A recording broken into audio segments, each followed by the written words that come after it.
Welcome to special analysis. నేను రమ మండవ. ఈరోజు అనాలిసిస్లో భాగంగా మనం తీసుకోబోతున్న టాపిక్ ఏంటంటే, ఇక్కడ ఒక టైటిల్ పెట్టున్నాం మనం, భూమన అరెస్ట్ తప్పదా అని చెప్పేసి మనం ఒక టైటిల్ పెట్టున్నాం. ఏదైతే అభినయే దాన్ని ముందుగానే లీక్ చేసే ప్రయత్నం చేశారు అని చెప్పేసి దాని కంటిన్యూషన్గా ఇంకో టైటిల్ పెడతాం జరిగింది. భూమన కరుణాకర్ రెడ్డి గత 4 రోజులుగా వార్తల్లో ఉంటారన్నారు ఆయన. ఎందుకంటే అలిపిరి దగ్గర శ్రీవారి విగ్రహం, వెంకటేశ్వర స్వామి విగ్రహం రోడ్డు మీద పడేశారు అని చెప్పి ఆయన అక్కడికి పోయి ఆ విగ్రహానికి దండం పెట్టి తన అనుచరులు తీసుకుని పోయి అక్కడ నిరసనలు వ్యక్తం చేసి కూటమి ప్రభుత్వం మీద, అది టీటీడీ మీద అనేక అలిగేషన్స్ చేసే ప్రయత్నం చేశారు. ఏదైతే అదిగో తోక అంటే ఇదిగో పులి అంటుంటారు పెద్దవాళ్ళు.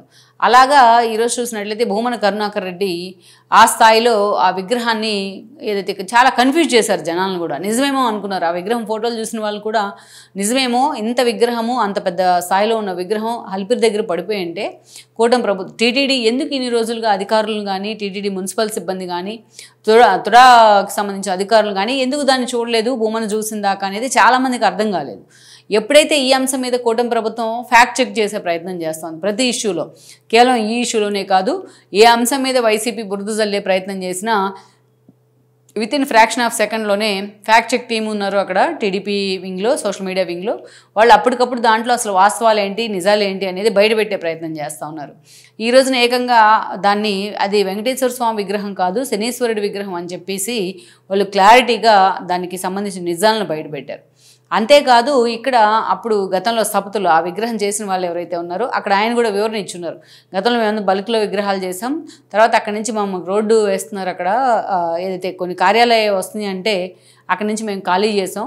ఆ ఖాళీ చేసినప్పుడు చిన్న చిన్న విగ్రహాలు తీసుకొచ్చాం కానీ పెద్ద విగ్రహాలు కొన్ని అసంపూర్తి అయినాయి, అక్కడే ఉండిపోయినాయి అని చెప్పేసి చెప్పారు. ఆయన ధృవీకరించడం జరిగింది, అది శ్రీవారి విగ్రహం కాదు, శనీశ్వరుడి విగ్రహం అనేసి.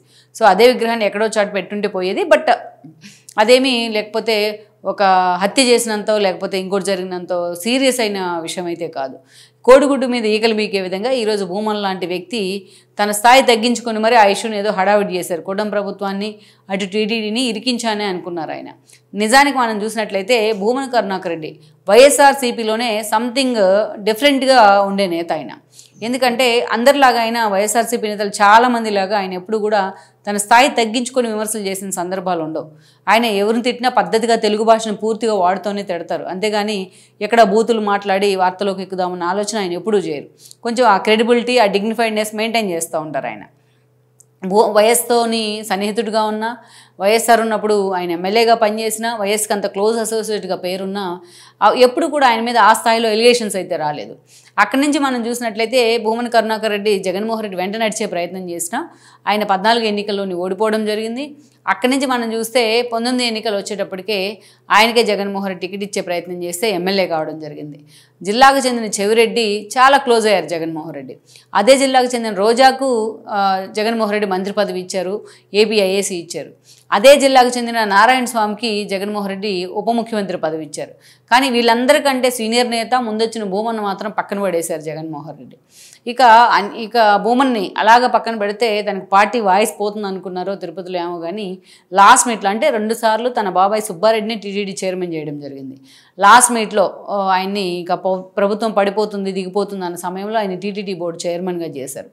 చాలా ఎలిగేషన్స్ వచ్చినాయి ఆయన మీద. గతంలో ఆయన క్రిస్టియన్ సంఘాలకు అనుకూలంగా మాట్లాడారను, ఆయన క్రిస్టియన్ అను, ఆయనకి ఏదైతే విగ్రహారాధన వద్దని గతంలో ఆయన చెప్పిన అంశాల మీదో, లేకపోతే ఆయన నాస్తికుడనో చాలా రకాల ప్రచారం జరిగింది. Even Subba Reddy TTD board chairman అయినప్పుడు కూడా ఇలాంటి ప్రచారమే జరిగింది. అయితే భూమన కరుణాకర్ రెడ్డి మాత్రం దాన్ని ఎక్కడికక్కడ ఖండిస్తూ వచ్చారు. ఇక్కడ మనం చూసినట్లయితే భూమన అసలు యాక్చువల్గా 2019 ఎన్నికల్లోనే తన కొడుకు అభినయ్కి టికెట్ ఇవ్వాలని కోరడం జరిగింది.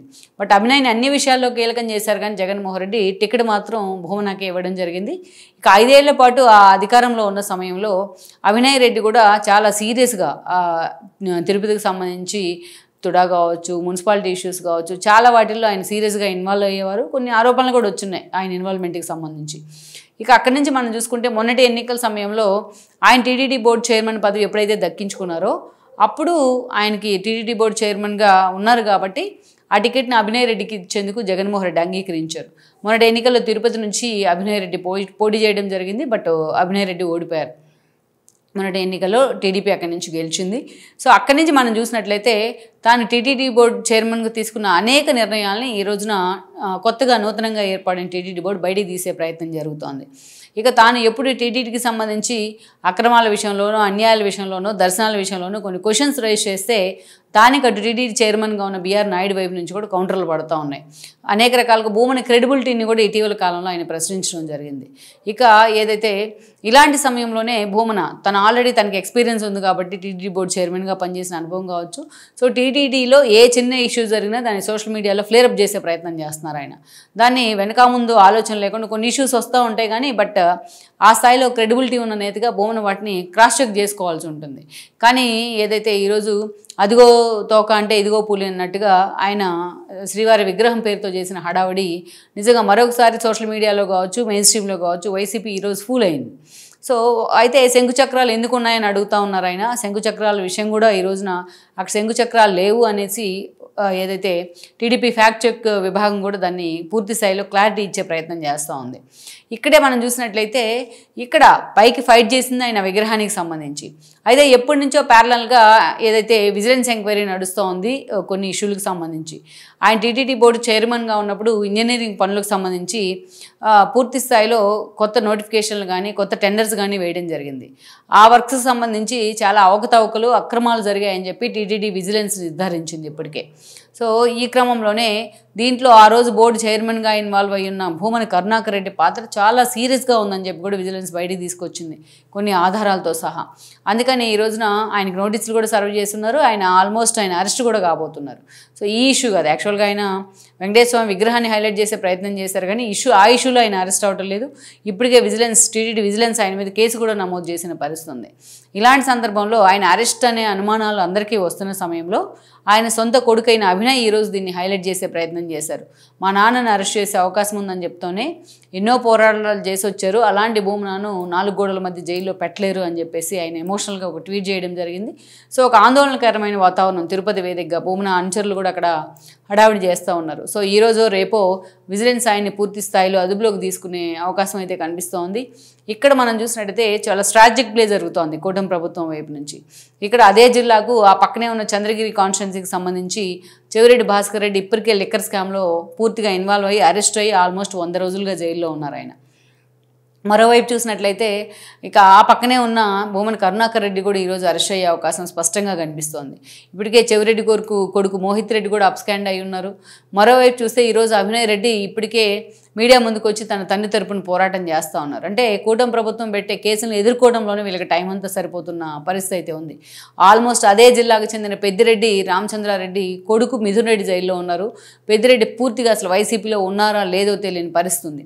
జగన్మోహన్ రెడ్డి ఇప్పటికే వాళ్ళని ఎక్కడ కూడా పరామర్శించే ప్రయత్నం కూడా చేయట్లేదు. సో వరుస పెట్టి చిత్తూరు జిల్లా టార్గెట్ చిత్తూరు అన్న విధంగా చంద్రబాబు నాయుడు కానీ కూటమి ప్రభుత్వాన్ని ఫోకస్ చేస్తున్న పరిస్థితి కనిపిస్తోంది. లెట్స్ సీ మరి ఈరోజు భూమన కరుణాకర్ రెడ్డి విజిలెన్స్ ఎంక్వైరీలో ఆయన అక్రమాలు అవకతవకలు ప్రూవ్ అయ్యి అరెస్ట్ అయితే ఈరోజు అభినయ్ రెడ్డి పూర్తి స్థాయిలో ఆ పార్టీని లోకల్గా వైసీపీని టేక్ ఓవర్ చేసే అవకాశాలు అయితే కనిపిస్తున్నాయి. లెట్స్ సీ నిజంగా భూమన అరెస్ట్ ఉంటుందా లేదా అనేది ఇంకొద్ది రోజుల్లోనే క్లారిటీ రాబోతోంది. ఈ వీడియో మీకు నచ్చినట్లయితే please share, like and subscribe.